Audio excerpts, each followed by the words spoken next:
Desculpa, era só por causa disso. Não, não tem culpa, sem problema. Então Tá, vamos lá, gente. vou falar então a minha definição, a que vem à minha mente de compaixão é você, talvez, e aí eu acho que é um pouco de empatia, você ter a capacidade de certa forma, se colocar, não sei se é exatamente isso, mas se colocar no lugar do outro e sentir a dor dele. E veja que meu conceito de compaixão, ele é para outra pessoa, né? Não tenho muito a compaixão comigo mesmo, assim, que inclusive foi uma coisa que me interessou em participar dessa oficina, né? Ok. Eu entendo um pouco do conceito de compaixão, me vem muito uma relação na distribuição de amor, né, de paixão mesmo, mas algo mais relacionado com talvez com perdão. Você perdoa atitudes, você se auto-perdoa. Acho que a compaixão ela me remete a isso, sem grandes conhecimentos teóricos sobre a Ok, compaixão, só o sentimento. ok. Eu tenho. Então, eu concordo com o Rodrigo com essa similaridade com a empatia, mas acho que tem uma diferença também, que é mais ou menos como se a empatia fosse, né, eu me colocar no lugar do outro, e compaixão fosse eu meio que ser também o outro, né? Tipo, sentir uma coisa junto. A mesma coisa não, mas é saber que essa coisa com a qual eu empatizo não é do outro, ela também é minha. Ok. Você pode, por favor, a pergunta do que foi feita? Eu cheguei 5 minutinhos O depois. que vocês entendem por compaixão? Só para compreender como é que a gente chega, né, de entendimento. Então, aproveito Obrigada. o compaixão para mim é eu poder estar conectada com a pessoa num nível em que acho que num nível acima da compreensão. É eu poder estar e eu conectada comigo mesma, que é a minha dificuldade. Mas com o nível do sentimento, da emoção e até do espiritual. Mas eu ultrapassar a conexão do mental e de eu estar a serviço. É outro ponto. Não é eu sentir o que ela sente, que isso não dá, mas eu ir além da possibilidade da empatia. É eu poder acolher a dor dela como sendo minha, e a minha dor como sendo minha, que para mim é a maior dificuldade, e me perdoar. Aí eu super conecto com o que o Leandro falou. O perdão, quando é autocompaixão, o perdão passa muito por isso. É mais fácil perdoar o outro do que a si mesmo.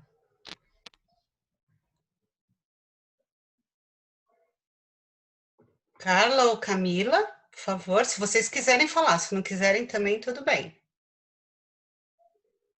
Eu falo assim, às vezes eu tenho dificuldade para diferenciar a empatia da compaixão, mas pelo que eu entendo da compaixão, ela necessariamente é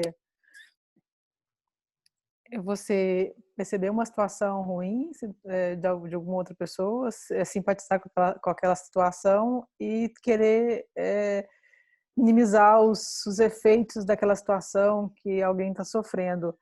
O que às vezes me parece que diferencia da empatia, mas depois talvez você pode falar sobre isso, e que na empatia a gente não necessariamente a gente se move para minorar ou para diminuir aquela situação, a gente simplesmente acolhe, né? Então essa distinção às vezes ela é um pouquinho sutil para mim, assim, mas é isso que eu entendo até agora. Ok. Caio, você quer falar para a gente o que você entende por compaixão?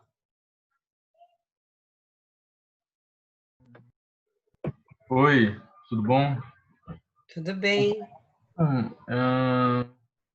Do pouco que eu sei, assim, é de a gente ter um cuidado não só com nós mesmos, né? Compaixão seria algo com nós mesmos tanto com outras pessoas também? Então, a gente começou a falar sobre isso, tá? Eu resumo assim, quer dizer, eu resumo não, né? Eu achei o resumo do Lama Michel muito bem colocado em relação à compaixão, né? Que compaixão é o amor em movimento, né? Então, ele realmente, a diferença que tem entre empatia e compaixão é que a compaixão, ela leva quem sente a uma ação. Tanto que um dos caras mais conhecidos, né, em relação à ciência e budismo, que é de onde vêm essas práticas, que é o Matia Rikara, aquele monge. Ele fala que para ele seria uma coisa muito insuportável só entrar em contato com a dor dos outros sem poder fazer nada, que a compaixão, de uma certa maneira, alivia um pouco esse sentimento de sofrimento quando ele empatiza, né? E que, para mim, tem muito a ver assim, o estresse que pega no pessoal, por exemplo, da área da saúde, em várias áreas que são muito estressantes em relação a essa questão da dor do outro, porque às vezes eles realmente podem se sentir impotentes, né? Então, a empatia tem a ver, sim, né, com essa capa, tecnicamente, digamos assim, né, com essa capacidade de se colocar no lugar do outro, na medida do possível, né, como disse a Clara, sabe, não dá necessariamente para a gente se colocar no lugar do outro completamente, dependendo do caso, mas a gente pode ter uma dimensão da dor da pessoa, né? E a compaixão é aquilo que leva a gente ao movimento de auxílio, de ajuda, de alguma maneira, tá? Infelizmente, no dicionário, isso quer dizer muita coisa. Aqui no Ocidente, a palavra compaixão, ela tem relação com pena, piedade. E que são duas palavras que vêm da caridade junto, né? E eu acho que um tema que realmente, ultimamente, me interessa muito essa questão da linguística, porque lá atrás, quando você falava em piedade, você não estava falando em pobrezinho só, você estava falando realmente de uma generosidade de ação, né? E hoje ficou uma coisa um pouquinho mais, né, para baixo, assim, a gente acaba que vulgariza muito o uso das palavras. E da onde vem esse termo compaixão, né? Das práticas de compaixão, não da compaixão, mas das práticas, assim, não se tem nem culpa no sentido de não teria perdão, entendeu? Por exemplo, que eu compreendo a colocação da Clara e do Leandro, mas o perdão não seria uma coisa que, na prática, parece que sim, a gente precisa perdoar, mas dentro da filosofia que isso está inserido, a gente pensa em interdependência e causa e efeito, né? Então, estava ouvindo nesse meio tempo um Monjacoin falando que realmente não existem culpados, existem causas e causas, e quando as condições amadurecem, né, você colhe os resultados. Basicamente isso, né? E normalmente esse tipo de coisa é coletiva. Então, toda vez, por exemplo, particularmente na minha vida, quando dá uma merda, né, eu penso em interdependência, sabe? E pronto, né? Alguma causa e condição foi gerada e eu tô aqui nadando nesse negócio. Como aqui também é uma plateia meio diferenciada, eu não sei se todos vocês conhecem a sequência Fibonacci, eu estou misturando um pouquinho, mas para quem conhece a sequência Fibonacci, basicamente é aquilo, a vida é aquilo, né? Você vai somando tudo o que aconteceu antes e vai tendo os resultados. Então, se está dando alguma coisa errada, vai para trás e olha o que está sendo somado lá, tá? Basicamente isso que o Rodrigo até colocou no chat. E então a compaixão, ela tem, né, na visão das práticas, ela tem esses vieses filosóficos mesmo, de postura de vida, né? Então, para mim, essencialmente, a compaixão ela traz muito do tripé que representa a filosofia budista, né? Que é a vacuidade, interdependência e impermanência, tá? Mas são conceitos um pouco mais complicados, então não vou entrar a Oi, fundo. Ana. Ô, Oi. Ana, pode repetir de novo os três, por gentileza? Eu estou falando na minha experiência, tá? Não, mas tudo bem. Mas é impermanência, interdependência e vacuidade. Ou seja, nada, ele é autoexplicativo, né? Nada se mantém, está sempre tudo em movimento, pura física, né? Não é nem quântica, é newtoniana mesmo, né?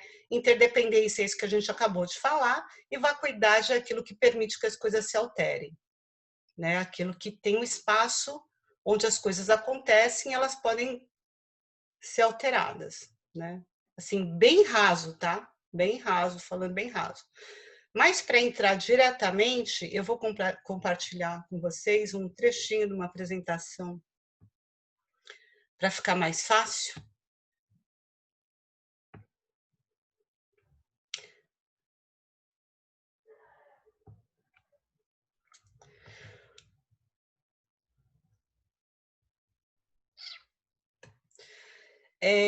Na verdade, né, eu falo, né, que a compaixão começa com autocompaixão, mas nem sempre, ou talvez sempre, mas isso é uma discussão, né, um pouco mais profunda, porque tem muita gente que tem baixo nível de compaixão consigo mesmo e parece que tem muita compaixão com os outros, né?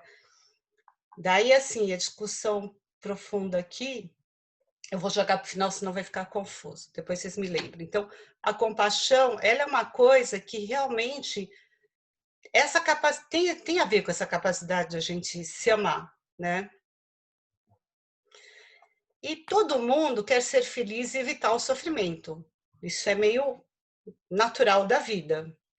A gente faz o que faz buscando a felicidade. Qualquer coisa que a gente vá fazer, gente, não tenha dúvidas que a gente está buscando a felicidade, né? Porque até aqui ninguém é louco ainda, né? Só que a gente muitas vezes é movido por nossa ignorância. Esse é um fato também. E assim como o erro, sofrer faz parte da vida, nesse mundo competitivo, a crítica e a dor são apenas engolidos, normalmente, né? Quer dizer, hoje a gente está entrando numa fase um pouco mais autoconhecimento, né? Com uma série de ferramentas, uma série de questões. Mas na prática, 90% da população ainda vive nesse padrão. Por quê? Porque a gente foi educado para ser resistente, não para ser resiliente. E a gente não sabe essa diferença, tá? E é isso que acontece, né? Hoje você tem esses números meio bizarros, né? Tipo, 33 milhões de pessoas só no Brasil sofrem de burnout. Por quê? O excesso de pressão, de autocrítica, de falta de generosidade, falta de autocuidado, né? Então, a gente fica com esses quadros, porque tem um monte de coisa que falar é muito fácil, né? Fazer fica mais difícil. E compaixão é apenas assim, para não cair nesse lado da pena, da piedade, essa definição está no livro da Christine Neff, que é o Autocompaixão, que é apenas uma forma de lidar com o sofrimento e se expressa como gentileza, bondade e amorosidade, tá? Essa foi uma forma que ela trouxe muito prática para o Ocidente de ver a compaixão, né? Em vez da gente pensar em pena ou perdão, né, é uma forma ativa que a gente tem de lidar com o sofrimento, que eu resumi aquilo que é o amor em movimento, né? Se a gente parte pelo princípio que amar tem a ver com desejar que o outro seja feliz, a gente pode dizer que são ações, né? São expressões do amor. O tripé da compaixão, né, que a maioria dos programas trabalha aqui no Ocidente, é esse, que é a presença, a humanidade compartilhada e o autocuidado e a gentileza.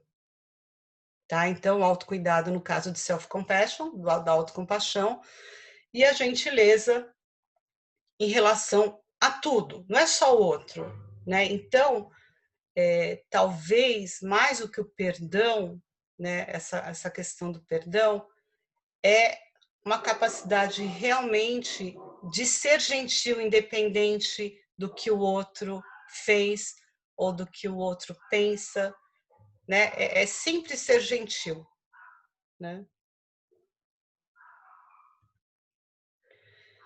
E daí a pergunta que vem, eu acho que é muito contundente para a gente falar em compaixão, né? Entender um pouco como isso está dentro da gente, é como que a gente lida com a nossa dor. O que sentimos quando a gente se olha no espelho, né? Mas não é olhar 2 minutos, é ficar se olhando no espelho mesmo, né? Tipo, tô me vendo, não precisa falar nada, né? Não precisa falar sou lindo, sou maravilhoso, nem uma frase automotivacional, mas como é que a gente se sente quando a gente fica se olhando para o espelho, né? Porque dependendo de como a gente se sentir, é legal a gente estar aplicando uma prática de autocompaixão. Então, tem várias práticas de autocompaixão e eu queria saber de vocês se vocês querem uma prática tipo, não sei se vocês já ouviram falar da prática do Metabhavana, que é a prática básica de onde sai a compaixão, que é a prática tradicional, tem as de gentileza, de autocuidado. O que vocês estão precisando? Acho que dá tempo de fazer umas duas. Vamos fazer uma de autocompaixão e daí eu faço, ok? Vamos lá? Boa. Então, para variar, vou pedir para vocês sentarem com a coluna ereta, por favor, de uma maneira confortável, mas sempre com a coluna ereta. Porque a posição do corpo interfere na posição da mente. Então, se a gente ficar muito assim, a gente começa a dormir.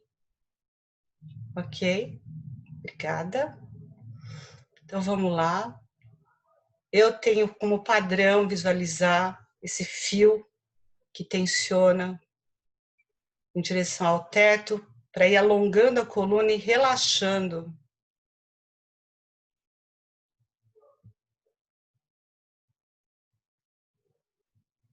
Relaxando os ombros, que muitas vezes está tenso, cervical. Também aconselho relaxar a boca, a região do maxilar, que são locais que criam uma tensão que a gente não vai percebendo. E a meditação é uma prática que ela é atenta, mas ela é relaxada. Então, a gente está com o corpo estável, mas relaxado é importante. E a gente gentilmente começa a entrar em contato com a nossa respiração.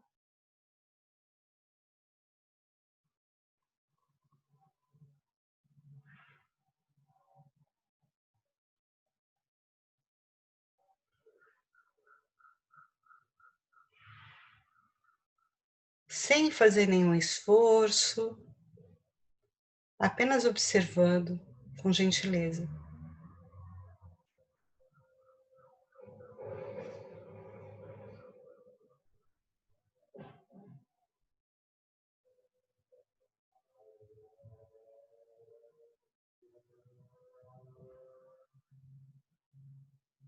Agora eu convido vocês a darmos 3 respirações um pouco mais profundas, inspirando pelo nariz e expirando suavemente com a boca entreaberta, o mais longo possível. Quem quiser pode até dar uma encolhidinha na barriga para sair todo o ar, empurrar o diafragma.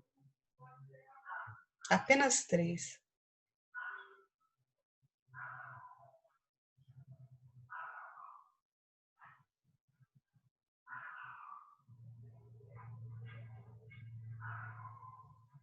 Retomamos a respiração regular.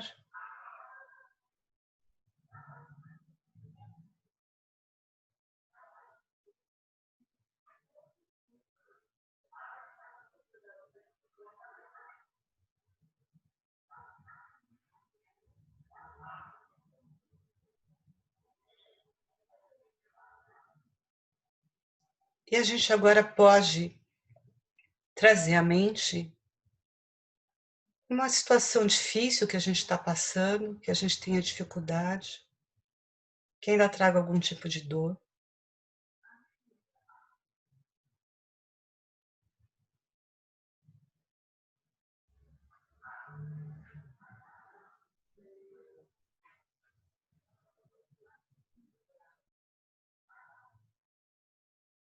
É possível localizar se essa dor está em alguma parte do meu corpo?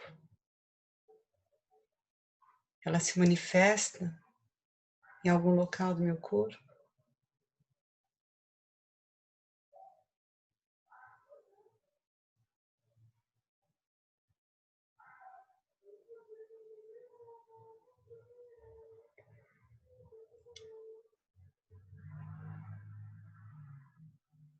Eu posso inspirar nesse lugar do meu corpo ou simplesmente intencionar acolher esse momento difícil.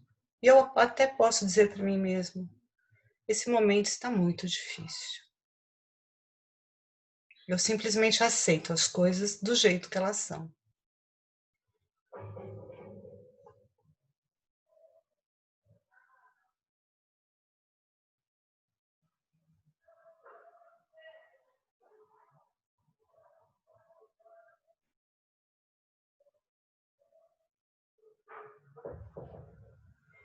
E eu vou inspirando e expirando com a intenção de soltando essa tensão,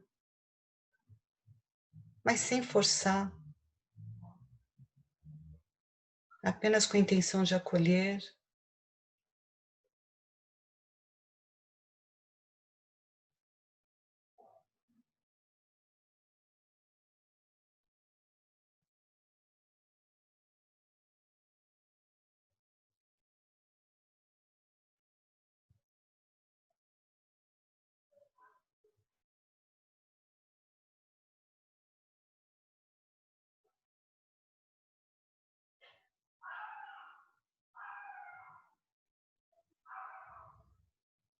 Inspirando e expirando.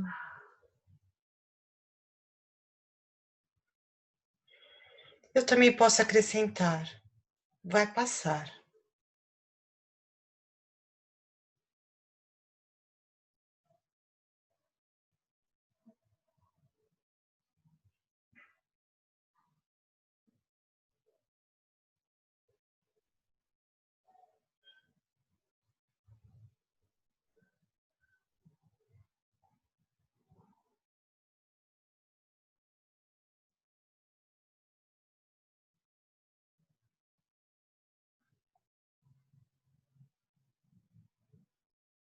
Se tiver muito difícil acolher esse sofrimento,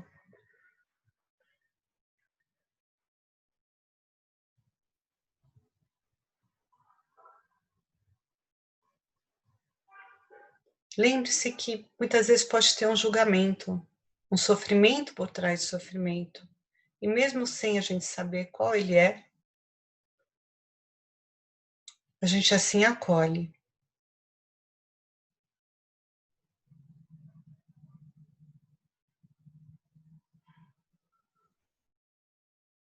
Acolhe essa dor.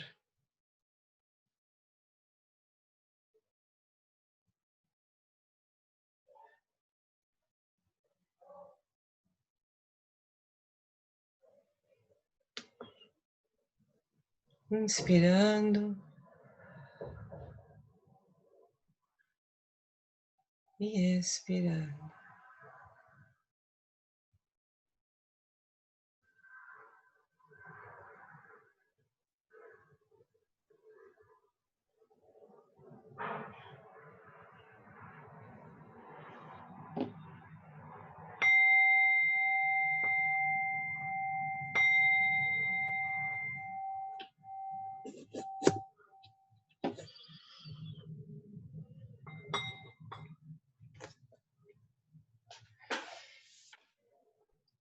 Fiz uma prática curtinha para vocês perceberem que a gente não precisa fazer uma prática longa, né?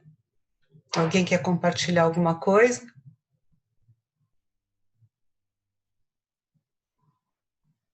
Eu gostei bastante. E realmente é curta, são poucas palavras, mas são palavras poderosas, digamos, para quem realmente está passando por algum momento, né? E pensar nisso, né? Pensar que eu acho que tem essa luta, né, contra o que você está sentindo e a aceitação faz isso, né, você passa por esse momento de uma maneira muito mais, né, uma maneira muito melhor. E lembrar também que passa, né? Importante. Ok. Quer falar, Caio? Eu concordo com o Rodrigo, eu acho que são poucas palavras mesmo, mas eu acho que pelo próprio momento da meditação, que é um momento que você acaba se sensibilizando maior às situações que você está pensando, e esse que acaba sendo o objetivo, né? Eu, pelo menos aqui, quando eu pratico meditação, eu sempre fico nesse dilema de ou eu vou relaxar muito ou eu vou ficar muito tenso, sabe? Eu consegui dar uma equilibrada, meu corpo está inteiramente relaxado e ao mesmo tempo eu consegui dar uma refletida sobre isso aí, então eu acho que é um pouco nesse segmento. São poucas palavras, eu acho que se todo dia a gente praticar isso, leva realmente a algum resultado, ainda mais quando a gente internaliza isso de uma forma mais nossa. Obrigada. Mais alguém compartilhar alguma coisa? Na verdade, tenho uma pergunta. A ideia da autocompaixão, como você colocou, e ter você guiando o processo é muito legal. Eu tenho feito também uma série de incursões em alguns aplicativos e tudo mais, mas todas as vezes que eu procuro fazer sozinho, a minha cabeça se perde muito rápido. A dificuldade para mim é o guia. Essa para mim ainda é a grande dificuldade. Quando eu vou seguindo o seu roteiro, eu vou escutando o que você está falando, isso para mim flui. Eu terminei nessa plástica, eu fui curtir, eu saí super bem. Pensamento muito legal. A dificuldade ainda é conseguir fazer sozinho. Não sei se eu preciso estudar um roteiro prévio, não colocar, eu me autogravar para depois me escutar, ou eu tenho que ter sempre um guia. Essa, para mim, é algo que eu ainda não sei. Olha, tem duas coisas aí. Se você é um praticante iniciante, a meditação ela funciona meio como um bambu. O bambu você planta e parece que ele demora para brotar, mas ele está fazendo raízes internas, tá? Ele está fazendo raízes profundas, que daí a hora que ele começa a crescer, ele não para mais. A meditação ele tem essa coisa de parecer que ela não está dando liga às vezes no começo, mas como a gente falou muito de manhã, né? Você estava na questão da disciplina, da prática, vai ter uma hora que você vai ver que vai dar um clique, tá? E daí a coisa muda e você não sabe, é o que eu falo, treinamento, meditação é treinamento da mente. Da mesma forma que a gente começa numa academia e que o músculo no começo dói, ou eu não consigo levantar, e daqui a pouco eu tenho que pegar de peso 2 para peso 5, não sei o que, a meditação é igual. E ela não tem um ponto de parada, ela é orgânica. Achar que você vai chegar num ponto X com a meditação e que nunca mais vai evoluir é um engano, né? Então, tem isso, que é uma prática orgânica. E outra coisa que eu percebo que ajuda, em função dos meus alunos, é colocar uma motivação inicial. Eu tenho tido muito esse feedback, que tem ajudado, né?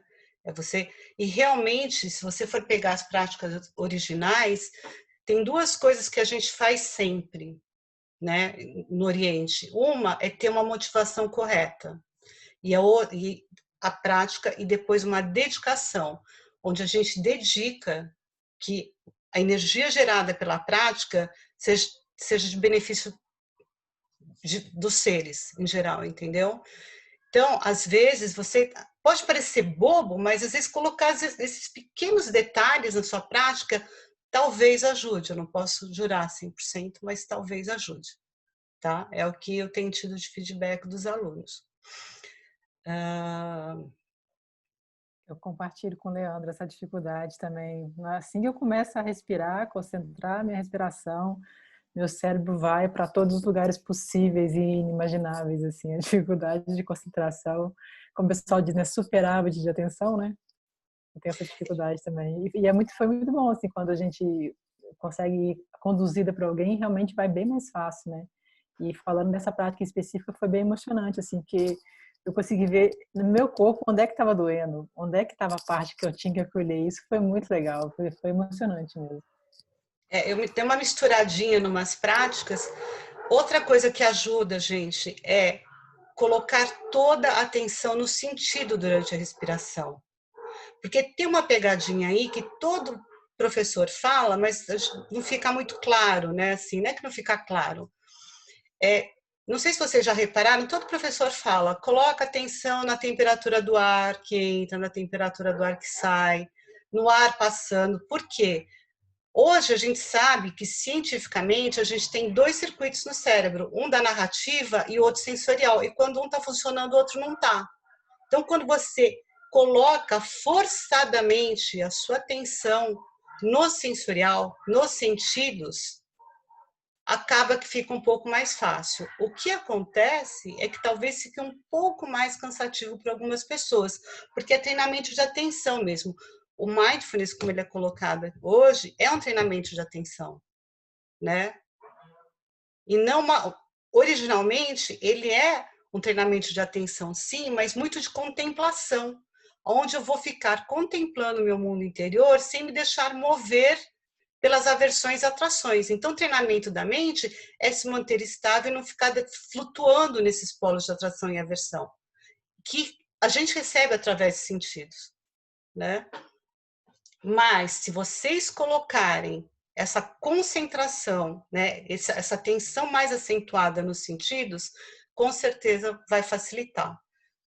Tá? Que é por isso que a meditação do Variscan é uma das que o pessoal mais tem facilidade em fazer. Ok? Tem mais alguma coisa que eu possa ajudar ou vocês querem partir para a próxima? Clara, quer falar alguma coisa? A Thaís, acho que você mandou uma pergunta, Thaís, eu não entendi. Você quer esclarecer aqui? É que a Ana falou sobre 2 coisas que iam favorecer a meditação, né, para o Leandro, que era a motivação correta e uma segunda coisa que eu perdi. Na verdade, a motivação é o que o pessoal tem falado que ajuda. O outro seria a dedicação. Fazer uma dedicação. No meu livretinho, vocês vão ver que todas as meditações têm a motivação e a dedicação. Eu coloco por escrito. Eu normalmente aqui eu não faço, porque acho que a minha mente já está tão setada para isso que eu esqueço de falar, vocês me desculpem. E também é uma prática um pouco mais filosófica, né? Não é necessariamente a gente tenta fazer tudo muito secular para todo mundo, né? E isso não é uma obrigatoriedade da prática, tá? Só uma pergunta, eu já fiz umas meditações guiadas que eles falavam sobre o mantra. O mantra entra nessa questão da motivação ou qual que é o papel dele, assim, mais ou menos? É familiarização da mente com aspectos positivos. Então, por exemplo, vocês podem usar como prática de autocompaixão, né? Palavras.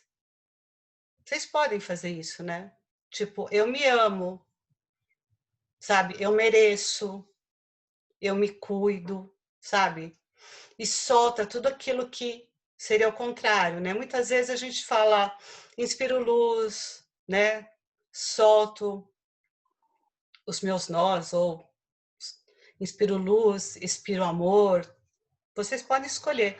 Mas, normalmente, os mantras, eles são ajudam a familiarizar a mente com aspectos positivos que a gente quer cultivar, sendo que todos eles normalmente têm um significado, né? Tem que ter um significado, tá? Pode ser feito também. E uma outra prática de autocompaixão muito simples é a gente visualizar o momento que a gente se sentiu extremamente amado e seguro, tá? Colo de mãe, abraço de filho, entendeu? Qualquer coisa que a gente se sinta segura emocionalmente e deixar aquela sensação se expandir pelo corpo, tá? Uma prática que uma amiga minha um dia fez, eu achei bem legal para o dia a dia, e principalmente se a gente estiver meio caidinho, é a gente lembrar de algumas coisas que a gente fez que a gente se orgulha muito. Porque às vezes quando a gente está numa maré baixa, a gente se esquece das coisas boas que a gente fez, né? Então, a gente pode trazer à mente alguma conquista, algum trabalho que você se orgulhou muito, alguma coisa que te realizou de verdade, e expandir isso. Tá? Então, essa é uma outra, são duas práticas simplesinhas, assim, que vocês podem fazer, tá? Essa prática que a gente vai fazer agora é uma prática de compaixão, que também é adaptada, estilizada, tá? Porque da onde ela vem tem toda uma questão filosófica. Podemos fazer? Vocês querem fazer? Vamos lá? Então, vamos lá de novo, fechando os olhos, colocando atenção na nossa respiração, lembrando sempre de estar com a coluna ereta.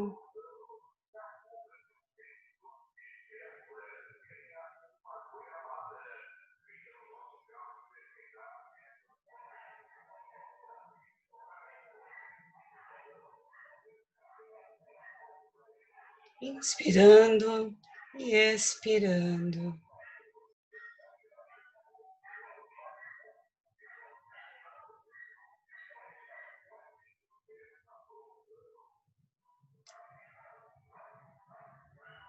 Só para dar uma assentada na presença, vamos dar as 3 respirações um pouco mais profundas, alongando a expiração o máximo de tempo possível.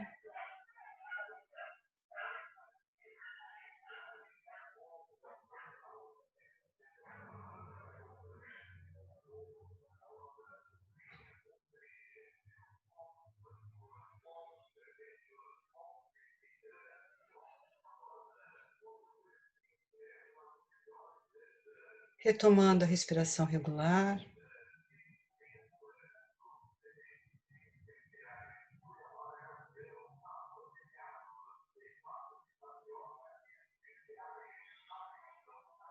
Agora a gente começa a visualizar do nosso lado direito os nomes da nossa família, nossos amigos.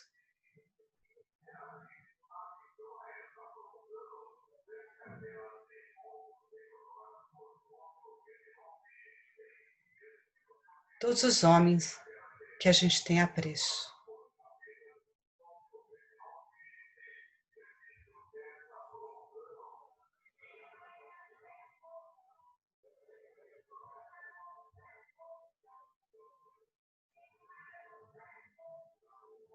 No nosso lado esquerdo, a gente visualiza as mulheres da nossa família, as mulheres queridas da nossa vida.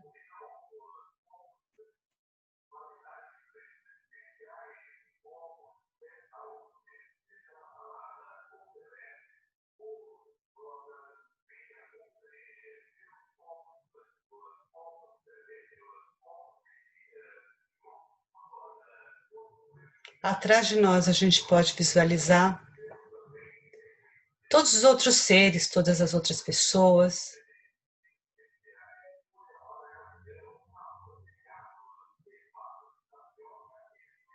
Animais.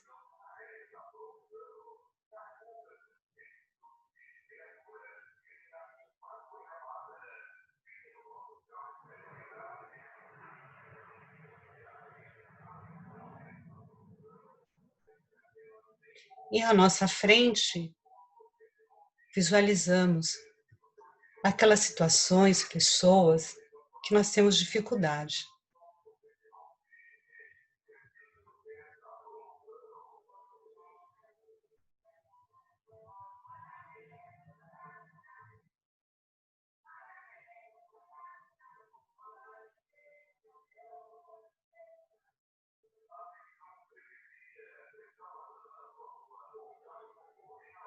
Observando essa mandala, nós percebemos que todos os seres apenas buscam a sua felicidade. E todos nós sofremos. Todos nós tivemos em algum momento alguma perda, algo que nos deixou triste, algum sofrimento.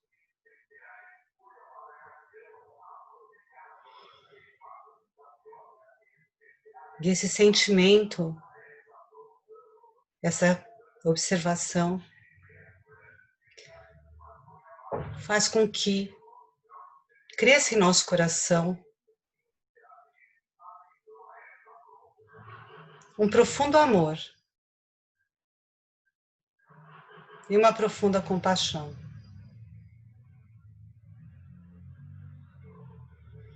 E a gente agora pode inspirar uma luz no nosso coração.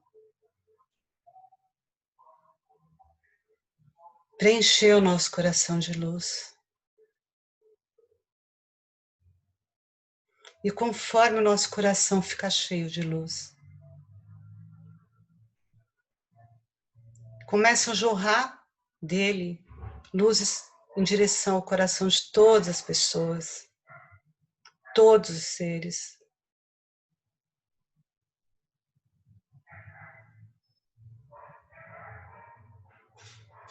Que por sua vez também se preenchem de luz.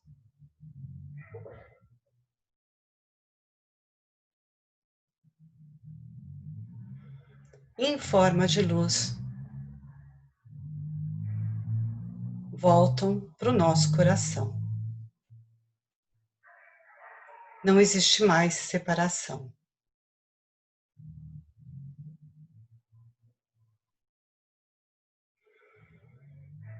E a gente inspira e expira essa completude, esse amor.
E aí,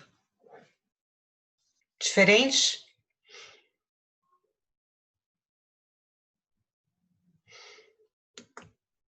Temos 10 minutinhos, se alguém quiser compartilhar alguma coisa. Eu estou impressionada como é que essa oficina se relaciona bem com a que eu vou dar às 7 horas. Já fica aí o convite para todo mundo, viu, gente? Está muito relacionada. Vai até parecer que eu copiei algumas coisas da Ana, mas não copiei. Eu tinha preparado, eu juro. Imagina, gente. Mas vai ser lindo, vai ser uma complementação. Muito obrigada, foi ótimo, viu? Uma coisa que eu venho prestando muita atenção nessa questão da humanização é que o ser humano é todo um só. E a hora que a gente acha o caminho vai ser igual. Não tem né? As conclusões vão ser as mesmas. A gente só não sabia os mapas, né? Só não tinha as rotas, né? Isso aí.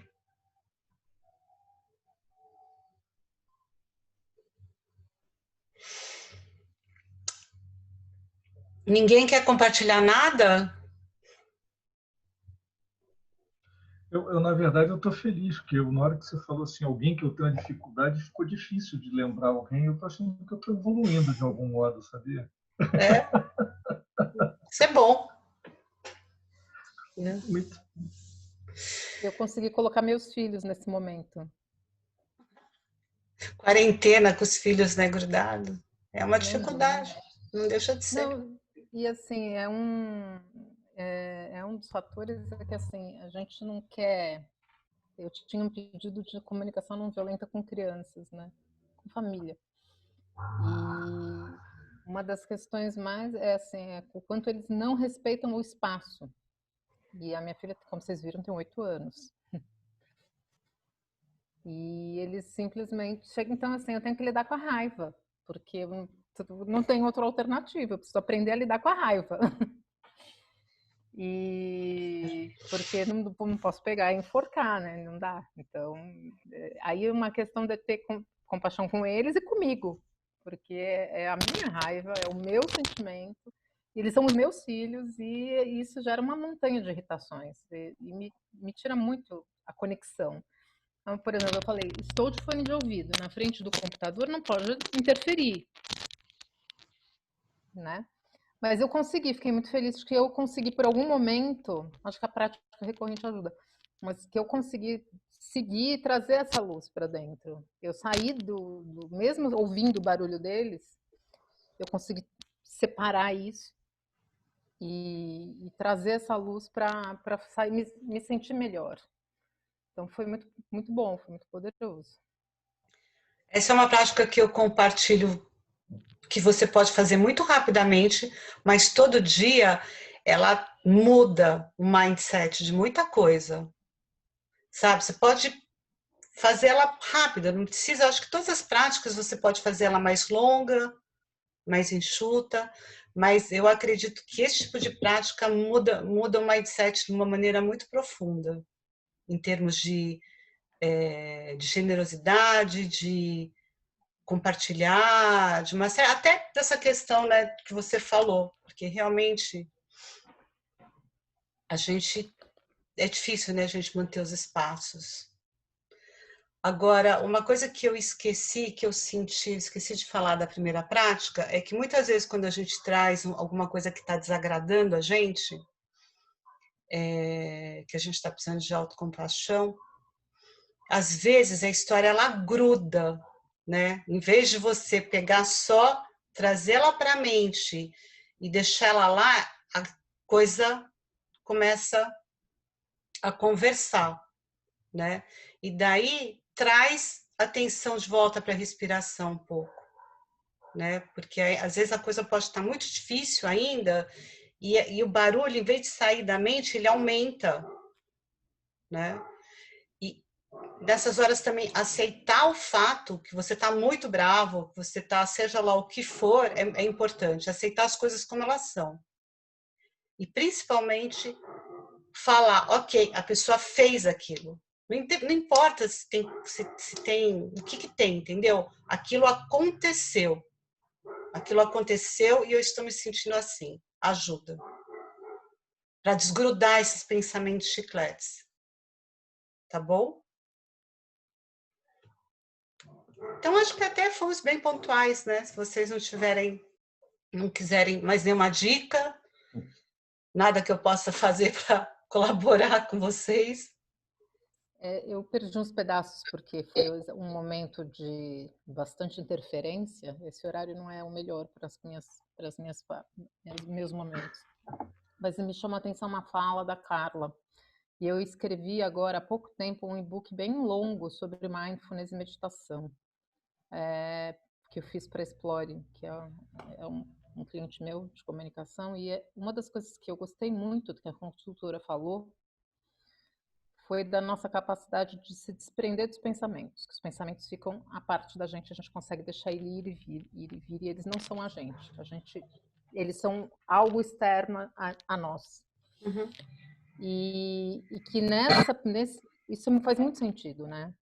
Porque quando você percebe, eu cheguei nisso também por um controle de ansiedade que eu tinha. Eu ainda sou ansiosa, mas assim, eu já melhorei muito. Que é essa percepção do pensamento, vem pensamento, obrigada pensamento, vai pensamento, vem pensamento, vai, obrigada pensamento, tchau pensamento. Ela é ser generoso e acolhedor com seu próprio pensamento, suas próprias sensações, nos permite lidar melhor com isso. Isso foi para mim uma aula, e eu percebo isso também aqui nessa prática, também do trabalho que a gente está fazendo, mas foi um insight que aí eu estou trazendo por conta da Carla, da fala dela. O pensamento tem que vir. Tudo bem ele vir. E tudo bem ele ir. Porque a prática da presença, do mindfulness, ele está inserido nas práticas de compaixão, né? Porque eu falo, mindfulness é um pretinho básico, você não faz nada sem ele. Ele é a base para tudo, entendeu? A estabilização da mente, e você falou exatamente aquilo que eu comentei no começo, é você treina a sua mente a não se deixar mover em cima de atração e aversão. Para a gente faz muito isso em cima de aversão, mas seria muito importante a gente também fazer isso em cima de atração. Porque vai ficar muito mais difícil a gente fazer da aversão se a gente não fizer isso da atração. Porque justamente, filosoficamente, entrando num assunto até que o Leandro se interessa, essas duas coisas, felicidade e felicidade, estão na mesma natureza. Entendeu? Porque a sua infelicidade, a nossa felicidade, muitas vezes vem pela perda de algo. Então, na maioria das vezes, elas têm a mesma natureza. Né? Então, eu posso gostar muito de chocolate, mas se eu comer chocolate demais, eu passo mal. Eu posso gostar muito do namorado me fazendo carinho, mas se ele ficar o tempo inteiro pegado em mim, vou ficar triste, né? Eu posso ter o amor da minha vida, mas o dia que ele morrer, eu vou ficar triste. Então, a gente considera que as duas coisas são da mesma natureza. Você me permite compartilhar algo que eu ouvi numa live há pouco tempo, que tem a ver com a imaterialidade? A imaterialidade. Ok. Eu estava ouvindo uma live sobre processos restaurativos e tudo, e eu não vou lembrar o nome dele, mas é o criador da Casa Ini, que é uma escola, uma cidade escola no Rio Grande do Sul, Thiago. Uma coisa que ele falou me chamou muita atenção foi de que eles têm uma data para aquilo acabar. Eles têm uma data para a Casa Ini acabar.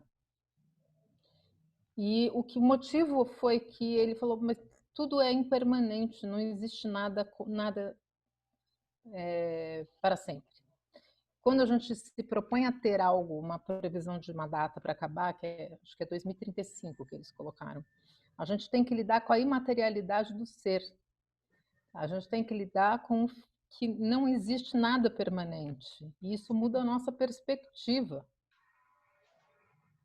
Eu achei aquilo tão impressionante, porque nunca tinha me ocorrido pensar em determinar pontos de fim para lidar com a possibilidade do fim. Eu para ter a consciência plena de que as coisas são finitas e não me apegar a elas. E assim era. Isso acho que também tem a ver com isso também, com os nossos pensamentos, todas essas coisas, né? Se elas têm fim e terão fim, e eu posso até dar fim a elas, eu aceito e acolho do jeito que é. Foi muito legal. Era essa coisa, eu achei que tinha bastante conexão com o que a gente estava falando agora. Sim, tem. No livretinho que eu vou deixar lá nos materiais, que está dentro do link, tem uma escala de autocompaixão para quem quiser fazer também. Boa. E no link tem também um livreto de presença, que não é longo, extenso, não. Ele é bem direto, objetivo, sabe? Essa coisa de mastigar e colocar o que eu acho que é importante lá, né? Que eu fiz, na verdade, para os meus alunos e eu disponibilizo, tá? Então, gente, obrigada. Valeu, obrigado, Ana. Obrigada, querida. Até. Obrigada a todos. Obrigada, Ana. Até já. Até daqui a pouco.